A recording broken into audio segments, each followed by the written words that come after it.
Good morning, listener. If you're listening to 90.3 WMSC Upper Montclair, my name's Aidan Ivers. And I'm Nicole Facero. And what are we here for, Nicole? We're here for Floor of the Forgotten Borough. Yeah, that's right. Nicole, let me ask you, how's your week going? My week is going pretty good. It's going. A lot of work, but we push through, It's the middle of the week, Life of a college student. and now it's all going downhill from here. Yeah, in a good way. So, what are we discussing today, Nicole? Well, today we are going to be discussing schools in Staten Island. Boy, do I have a lot to talk about. Oh, we have a lot to say. School. But first, Aidan, do we have some news to share? Yes, we do, Nicole. We have some Staten Island news related to schools around the borough. Oh, So- tell us. There's a not-so-fun story, and there's a fun story. Okay. We're going to go to the not-so-fun story. Yeah, get the bad news out of the way. Okay. According to SILive.com, this past week, a video has been circulating around social media where the footage depicts a handgun sliding across a gymnasium floor, specifically the one from Moore Catholic High School during a basketball game. This was taken in Moore Catholic High School in Graniteville. The away team was Regis High School in Manhattan, and dozens of people, including some children, can be seen on the footage. One of the people on the footage in red pants and a silver jacket grabs a rebound and begins dribbling toward the center of the court when an object, seemingly looking like a handgun, hits the ground and rotates in a circle as it glides away from the individual when they run toward the object, and they continue to run in the same direction. And Moore Catholic High School president Gina DeSantis said the school quickly involved law enforcement and provided its extensive camera apparatus to assist in the investigation. The person who picked up the object is not known to Moore, according to DeSantis. That's crazy. Oh my gosh. I even did driver's. We talked about this last week. I did driver's ed in Moore. Yeah. Have you ever went in their gymnasium before? I think I did, like the first day of driver's ed. I don't really remember it. I mean, I was in there for like a half an hour, like 3 years ago. So I don't really remember much, but it's just, I don't know. Kids these days need, I don't know. It's just, We don't know if this is a kid or not. yeah, we don't know. That's true. That's right, Nicole. It's like, why in your pants? It slides out of your pants? Yeah, just like, come on now. Especially when there's young children around. That's Yeah. Especially During a basketball game. Yeah. Why are you doing uh, that? If that happened in my elementary school at Queen of Peace, Yeah. when that happens, like with those basketball games, a lot of parents around, a lot of kids, it would cause some alarm. Oh, definitely. And I think it's really good on the part of Moore Catholic High School that they got law enforcement involved really quickly. Yeah. Got the professionals involved who know how to handle that kind of situation. Mm-hmm. And, hopefully they know how to increase their security, hopefully. Yeah. Catholic school, as we're going to discuss today, it's really strict on who comes in and out of the school. Definitely. That's what I'm saying. I feel like Catholic schools have a lot of rules that are very strict and public schools don't. Because I went to a public school, and we'll be talking about this more later, but they're not as strict on security as Catholic schools are. So I am a little surprised that this happened in Moore. Like something similar happened to Wagner. I remember that. Yeah. In like 2017, right? 2018? No, last year. Really? Well, yeah, there was a lockdown 2017 or 2018. I was in 8th grade at the time, so I wasn't in Wagner, but I remember hearing stories where they did go on lockdown, but I'm not sure what actually happened as like result of it. But last year, it was crazy. Like they started having metal detectors going to school, and I feel like they needed that because I know now my sister goes there and she says occasionally they'll do metal detectors, which I feel like they need that because kids or anyone could just bring in anything. I mean, we also heard recently, I think last fall, around Tottenville High School. Yes, I've heard Got of that. shot in the ankle. I know, it's so Another sad. kid, like across. Yeah, I don't think they have caught kids yet. they definitely. All schools need a lot of security Yeah, that's. because you never know what can happen. You just need to be safe. Take all those precautions. Yeah, because these kids are being watched every day for 6 hours or even more. Definitely. But to move on from more positive light news. Yes, let's get some good news going. This is kind of an intersection between school and famous people from our schools because, as we've been talking about, listeners, in the weeks past, I graduated from Monsignor Valley High School in 2021. And you know who else graduated from Monsignor Farley High School, Nicole? Who? Just years, like a lot of years prior. The Impractical Jokers, comedians. Oh, wow. That's the celebrities. That's crazy. Yeah, and this story we are going to talk about pertains to them, relates to them. So according to SILive.com, this week, world-famous comedy trio, the Impractical Jokers, consisting of Brian Q. Quinn, James Murray, and Sal Volcano, received high praise from Borough President Vito Fossella this week. Borough President Vito Fossella declared February 6th, which was 2 days ago on Monday, February 6th, 2023, Impractical Jokers Day in the borough. Appearing before a crowd of 1,000 at St. George Theater to showcase the first episode of their upcoming Season 10, Borough President Vito Fossella said, quote, "They truly never have forgotten where they come from. The Jokers met each other and graduated from Monsignor Farley High School in 1994, and over time, they have become world-known celebrities." Wow. So is it crazy knowing you went to the same school as some celebrities? What does it feel like? I'll tell you, Nicole, honestly, I'm not a big fan of the Jokers. I'm not. I don't really know them. I don't watch them. Yeah, they're on a Yeah, reality channel. I mean, sure, they put a lot of effort into what they do. definitely. They have a great fan base. People follow them. They're avid watchers, they enjoy what they do. But I'm just, there was a time in high school where I did go through a phase of watching Impractical Jokers like I think it was on every Thursday night. I think it still is on every Thursday night. So I just lost that, and I don't really follow them anymore. But it is really interesting to think about.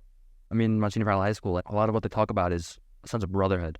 Because all guys, I think this really highlights what that really means. Definitely. Because I'll tell you, Nicole, not everybody embody that sense of brotherhood there. Yeah. They didn't, but we're going to discuss that more. But Okay, we'll get into that. like, to have 4 guys meet and then become worldwide, well, 3 guys now. I think Joe Gatto left recently in the last couple months. But to have guys meet and become worldwide celebrities, like probably rich ones. Yeah.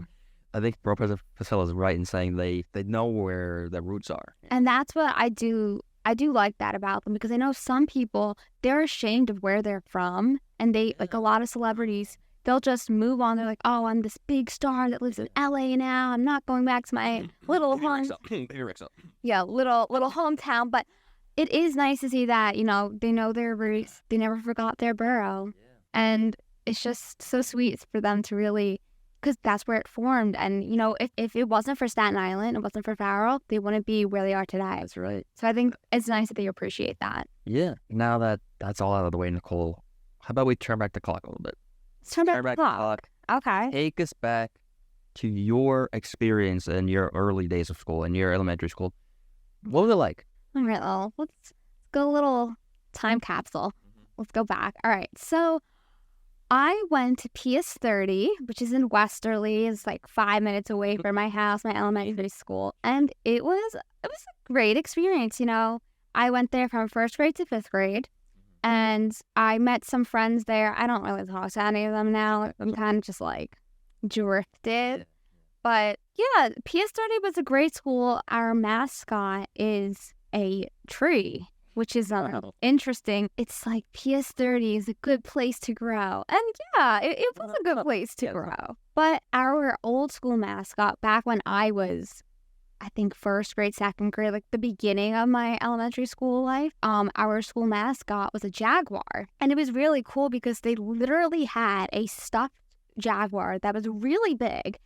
And so every class in the hallway, if a teacher saw your class behaving like really good, they would give you tickets. And whoever had the most tickets at the end of the month would get the jaguar.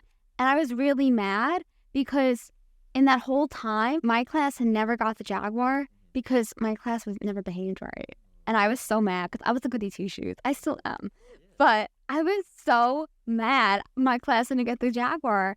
And now it's a tree. So they don't do the tickets anymore. But it was definitely an experience. Okay. And how were your teachers during that time? Like, you remember your teachers? Yeah, my teachers were pretty good. I have to say I had pretty good teachers. There was no teachers that I absolutely hated. I liked all my teachers. Yeah, I liked one of my teachers.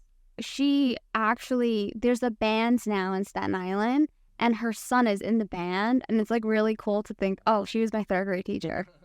Yeah. That's really cool. Yeah, so events we did in PS30 was Crazy Hat Day. Now, let me tell you about Crazy Hat Day Sure. because usually, a lot of elementary schools, they have a little Halloween festival and you could dress up in your costumes for Halloween, but PS30 didn't. Like, you weren't allowed to unless you were in first grade. If you were in second grade to fifth grade, you had to do Crazy Hat Day because I guess it was more educational. And Wow. I don't know. We had to make a hat based on a book, and I remember, I think it was fifth grade. Yeah, I was like, come on, like I want a costume. Like I'm a little kid. I don't want to. Why didn't we have to make everything educational? But it's we are at school, whatever. So what I did was, I remember I made a hat, and do you know strawberry shortcake? Yeah. Yeah, I made a strawberry shortcake hat. Okay. It was Is that like still intact in your house somewhere? It's definitely thrown out. My mom definitely threw that out, or it's somewhere in my attic that it is pointless. It's not like, it's like, why do we keep, yeah. Just a photo would do with it. That would be better than actually keeping the official thing, I guess. Yeah. I mean, Yeah. I guess it's nice to have it, but like, I just hated Crazy Hat Day. I just wanted to dress up why would I keep it, No, that makes total sense. And it's really interesting how only the first grade, I mean, they had to have some pretty cool costumes. And Oh, yeah. Like, what did I dress up as? I honestly don't remember. I remember what I dressed up in preschool. I think I was Minnie Mouse. I don't remember, but I think I was probably some kind of princess. But I don't know what princess. That's okay. Yeah. Yeah. How was the food there? Okay, so at the end of the day, it's public school lunch food. It's not the best food, but it was decent. I remember my favorites were, the chicken fingers and fries, and then we had like classic pizza Fridays I remember they also had milk cartons, and one day the milk was literally frozen. I never drank it because it was just like, it grossed me out. I mean, the only time I really had school lunch food was in PS30 because, I was young. It wasn't that bad. But I feel like as time evolves, the school lunch food changes. I remember PS30, sometimes if they had this weird stew, you can get like peanut butter and jelly instead. They always had peanut butter and jelly or like a cheese sandwich instead of the actual meal they were giving out because some kids didn't like it.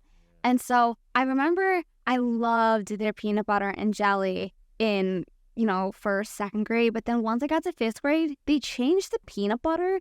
And I was really mad because it just tasted bad. Yeah, I think it was like, I don't know, it was just something about it changed. Maybe my taste buds changed.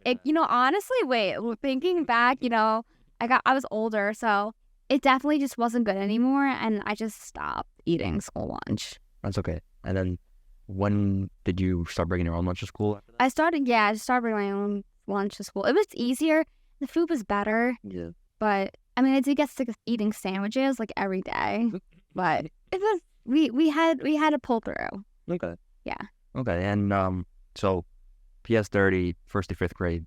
Yes. What did you do for 6th to 8th grade? So 6th to 8th grade, I went to middle school. I went to I-51, which is also in Westerly. It is a good, How far is it from you? like, 6-7 minutes away. Really, Really convenient. yeah, it was really convenient. Yeah, I-51 was good. That's when I first started. That's what got me into theater. Really? We'll talk about this later, but high school, I was the ultimate theater kid. And that's from IS-51 you organized? Yeah, because I-51 is where I started. They had a drama club, and I was interested in it. That's another reason why I did go to IS-51. I was interested in their drama club because a lot of the other middle schools didn't have such a big theater program, and I wanted to start getting into it.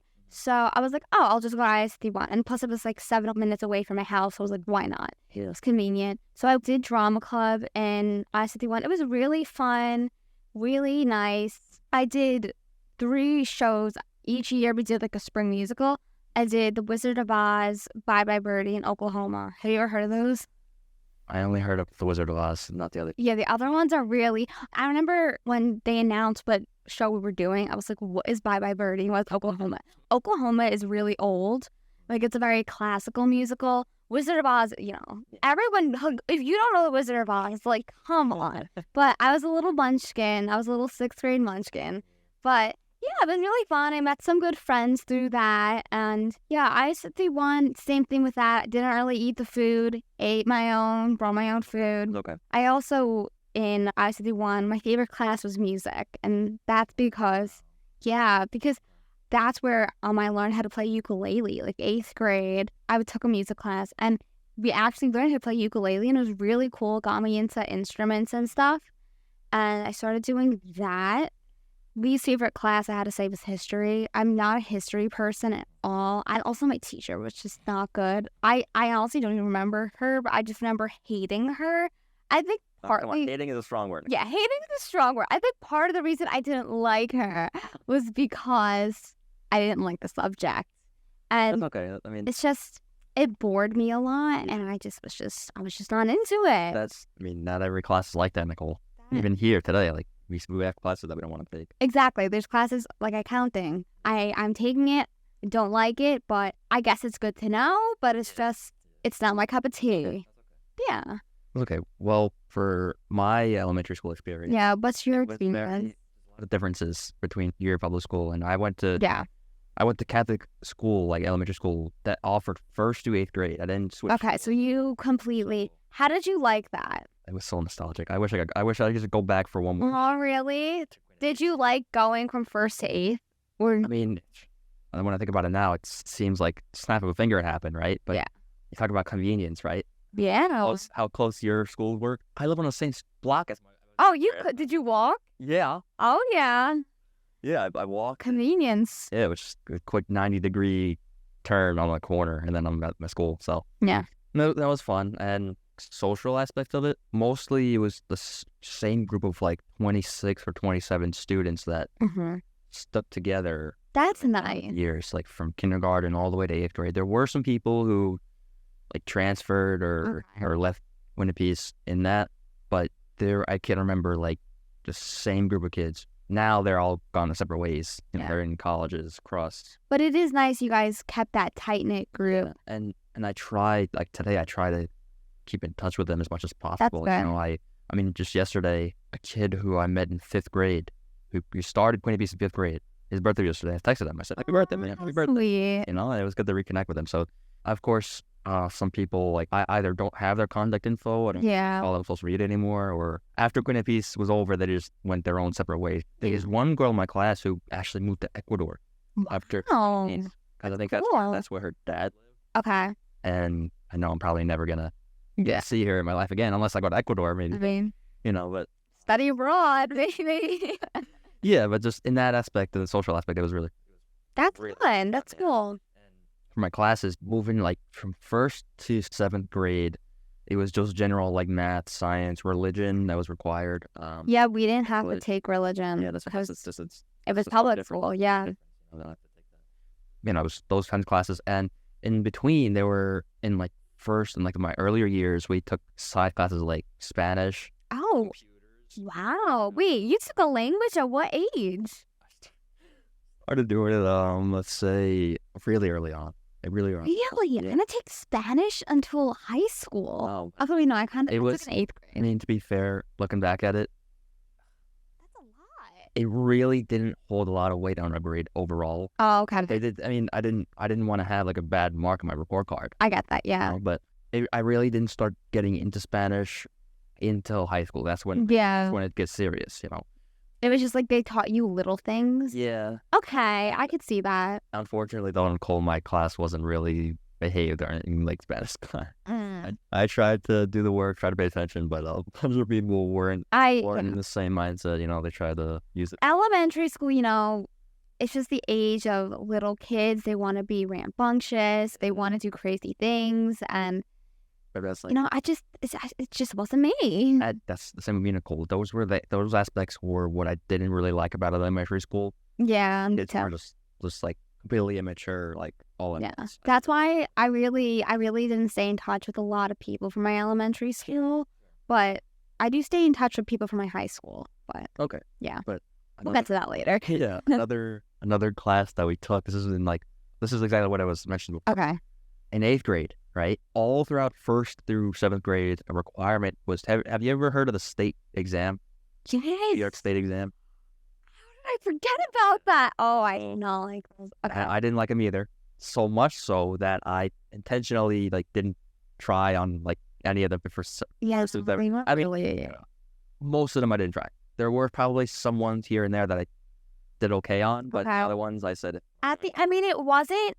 I just feel like it was so pointless. Like, I feel like if you were able to do well in the class, pass the class, do well, why do you have to take like, one exam to just depend on how? I mean, for my school, we didn't have to go on report cards. Like, it didn't go on our report cards. Like, it didn't affect our overall grade.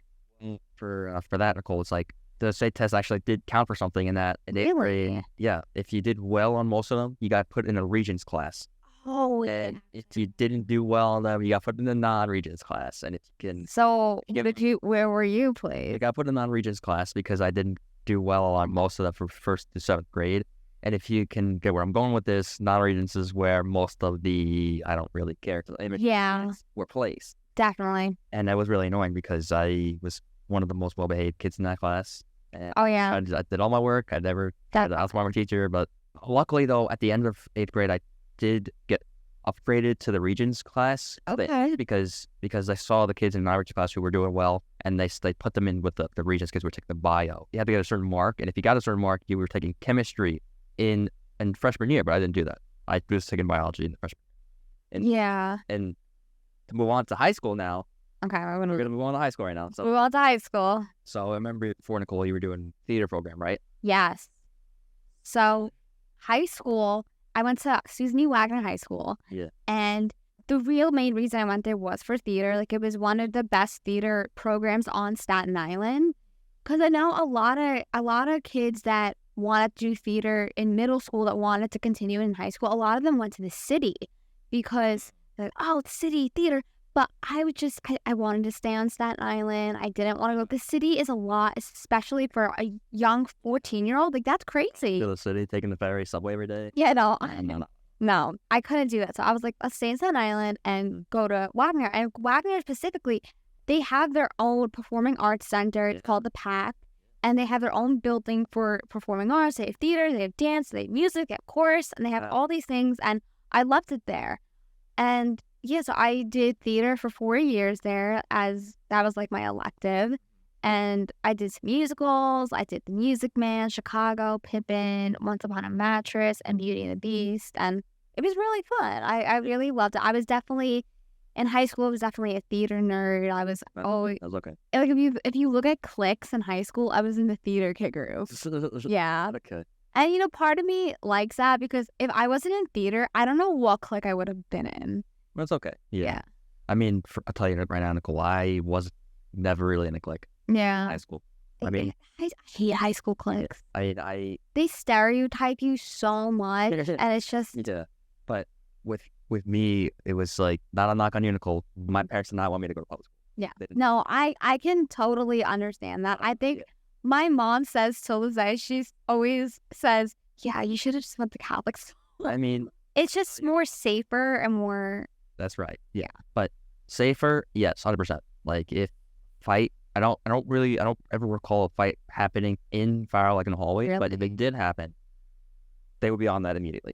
Yeah, I don't know. A fight would happen every 2 days, and it's just like, oh, it's just so random. She's like, oh, all right, a fight's happening. Like, no one would, like, sometimes fights could get really bad, and we won't go into that, but it just, that's where it comes down to. It also, like, the types of kids that you see in public school are very different than the types of kids you see in Catholic school. Exactly. When I was applying to high school, I didn't really know what I wanted to do. And most of the guys in my Quinnipiac class, altogether, there was like 2 8th grade classes.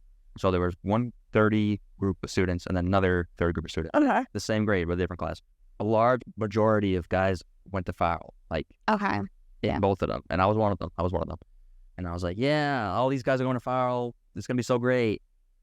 Yeah. I see where this is going. I mean, I want to emphasize, I was never in a clique. And when I first got there were cool kids there. Okay.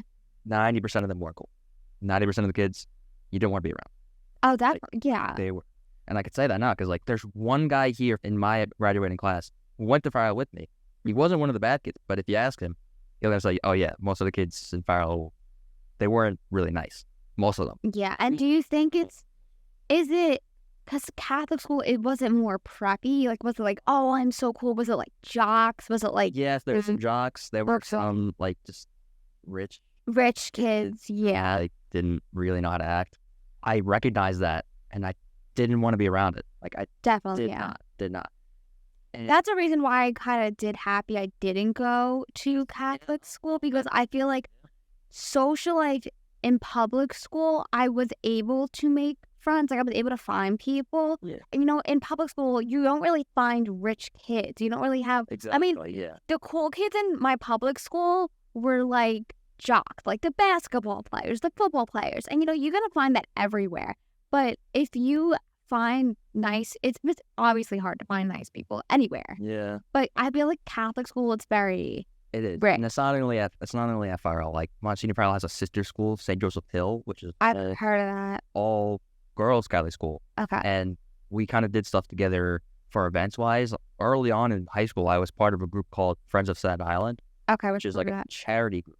Oh, A charity group. yeah. I think it's mostly run by Farrell and Hill for class. Yeah. After a certain point, I didn't really want to do it anymore, because it was one of those things where most of the kids there were the ones I wanted to be around mostly. Yeah. And, I could see that. but over time, you know, I spent time doing like volunteer work. There were Okay. at events, you know, I did open houses, I did drive. Fun. Yeah. Let's move into now, like over the pandemic, right? Over the pandemic. So I want to, on this point of Farrell, I want to just discuss how my experience was like March 13th. That was the last day of normal school. Yeah. I remember nobody knew what was going on. Like something was coming.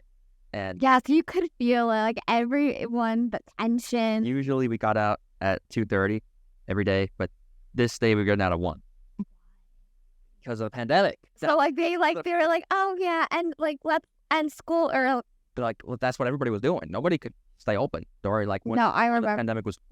Oh no, because that was like that.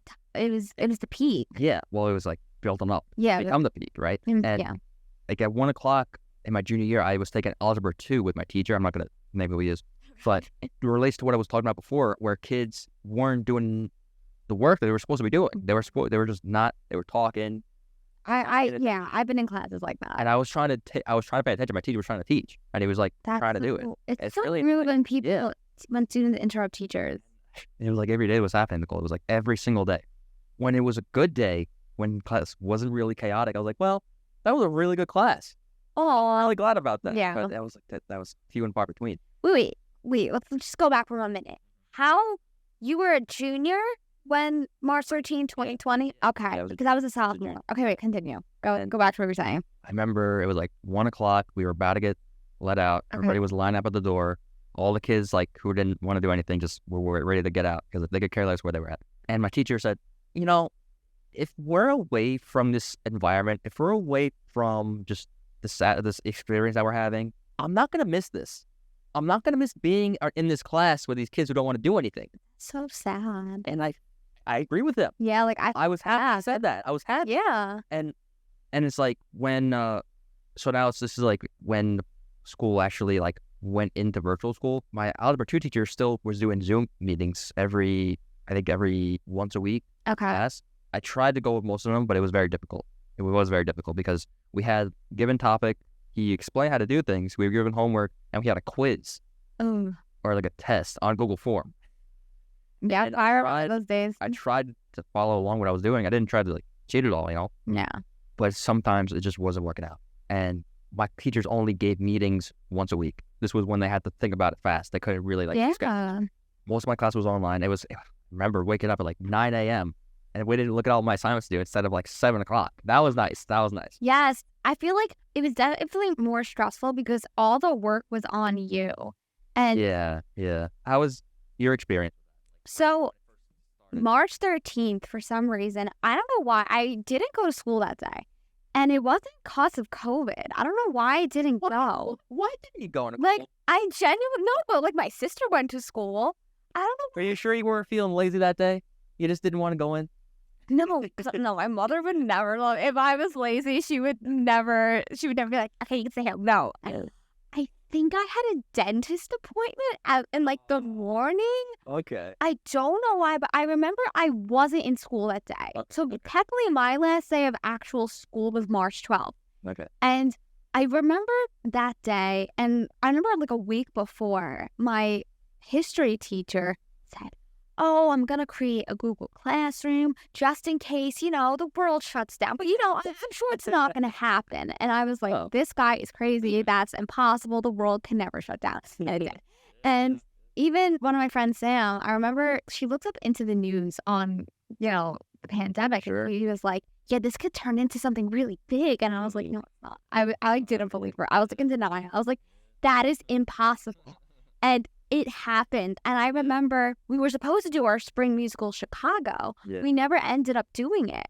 And it was like during the rehearsal process, we never did it because I think the show was supposed to be at the end of March. And, we were still in quarantine during that time.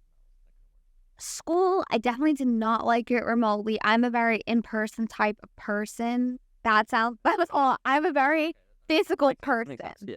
Yeah, and so I didn't like being behind a screen, especially very isolating. You couldn't go out, you couldn't see your family, you couldn't see your friends, you had to be in your house all day. But I did enjoy not being around a lot of kids. So okay, like kids. I did enjoy that. I know, honestly, it really taught me who my true friends were. That's exactly right. The people that wouldn't text you, Only if it was for homework. That says a lot. That says a lot. Yes, I hated those kids that like feel like, did you do like the assignment? And like I wouldn't text back. No, I didn't do it yet. I mean, I would just say I didn't do it, but I had it and I wasn't sent it. Yeah, no, yeah, I so did that too. And I just Google Classroom. I remember I was a sophomore at the time, and then I remember them saying, "Oh yeah, it's March 13th. We'll be back in like 8." Oh no, didn't happen. And then they kept pushing it. They were like, "Okay, we'll be back by June." Didn't happen. And then my whole junior year was just shot. I know. There was a point where Mayor Bill de Blasio was in office at the time. Yeah. He announced that public schools were going to be closed for the rest of the year. Like around May, I think. It just changed everyone's lives so much. And especially our age, I was in high school, I missed out on like a year and a half of my high school experience. And I felt really bad for the people that were graduating. That's true as well. What Farrell did with their seniors during that year, they didn't have a graduation. They didn't have graduation. But what they did was, I think in around May or June, they said, okay, all seniors, come by Monsignor Farrell. Don't even have to get out of the car. Wear your mask, but we'll give you your diploma. We'll give you your whatever. And that was it, just right away. I think Wagner also did that too. I think a lot of schools did that. I remember my sister at the time was in 8th grade. She was graduating from ICT1, our middle school, and I remember she got like a lawn sign that said, was it class of 2020? It was 2020, right? 2020. Class of 2020. And it was just such a crazy time. I remember doing school, I was always on top of my work and my class. It was just a lot of lack of motivation. I didn't try to cheat. We're going on the internet, but it was just so easy to. Like some was like where I really didn't understand the topic, I would just go on the internet. Yeah. And that's where a lot of people didn't learn. Let me tell you a story, Nicole. I want to tell you a story about what? One of my teachers during the time of online school, right? This is, I think, in around April or May. Yeah. So I took an earth science class in my junior year, right? Okay. Science class. My teacher was not good. Oh, really? He was not good. He was not good. And really highlighted when he had to use the computer. We use Microsoft Teams as like a communication source, but Google Forms was what we used for tests. Yeah. And he said, all right, guys, we're going to have a test this time. I think it was a Friday. Mm-hmm. We're going to have a test Friday, 1 p.m. Be ready to open your Google form at that time, right? I'm going to post with them. So I was like, all right. I did my assignment beforehand. And then I said, all right, let's wait. It's like 1 o'clock. I was studying in the Google form. Yeah. Waiting for it to open. Didn't get posted until 3:30. Oh, my God. And it's like, all right, guys, here's the test. We'll start it. So I did it. I started the test at 3:30 because they posted it two hours later. So I did the test.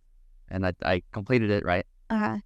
And it took me like 2 hours, I think, to do it because I did it thoroughly. I did try to cheat. Yeah. I closed it after that. I closed it, and I see the message that says, all right, guys, start the test at 5:30. But you posted at 3. Why would we? Oh, that's so confusing. All right, started at 5:30. And I said, okay, I'm not even paying attention to this. I'm just closing it. Forget this. I would have just walked the... Doesn't end there, though. Doesn't end there, Nicole. Doesn't end there. Oh, the next morning, my teacher sends out an announcement, and this is what it says.